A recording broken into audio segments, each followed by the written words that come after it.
I'm James DeGregori. I'm a professor at the University of Colorado School of Medicine and the Associate Director for Basic Research in our Cancer Center.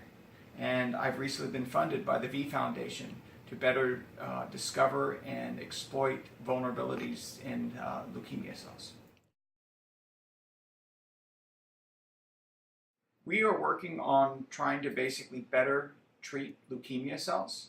And researchers have discovered certain dependencies that leukemia cells have that normal cells don't.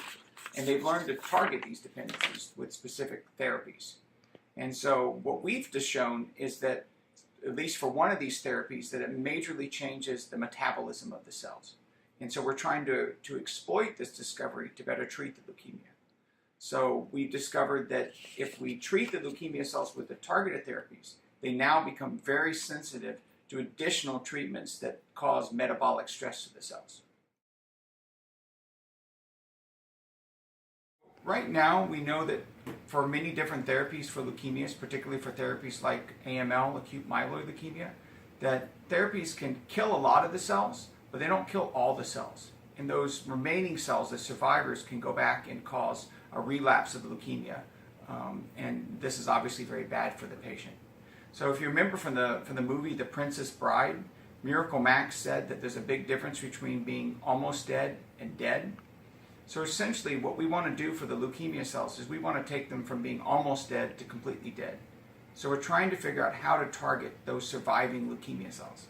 And we think we've discovered at least one of their vulnerabilities that can be hit by a new therapy.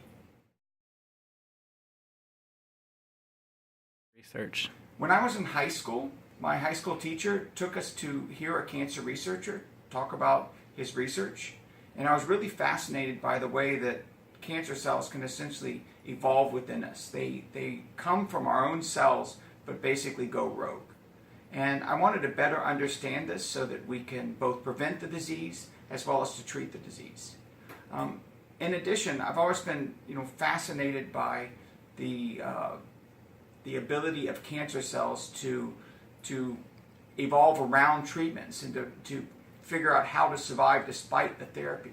And in some ways, I think this makes it a target that's we need to better design therapies against. In addition, I've had a number of different family members who have been affected by leukemia, and we've lost several family members to leukemia, including an aunt, a cousin, as well as my host father and niece from when I was an exchange student in Uruguay. Funding for research is critical because research, one, is very expensive, and it's gotten particularly expensive over the last few years. And while in the last few decades we've had enormous technological advances that have allowed us to learn more and more about cancer cells than we ever dreamed was possible, this research is quite expensive, and yet during the same period funding from the NIH has been relatively flat, particularly over the last 15 years. And so we really need, one, to encourage our lawmakers to increase funding at the national level, but we also need to support foundations like the V Foundation that provide critical research for cutting edge discoveries.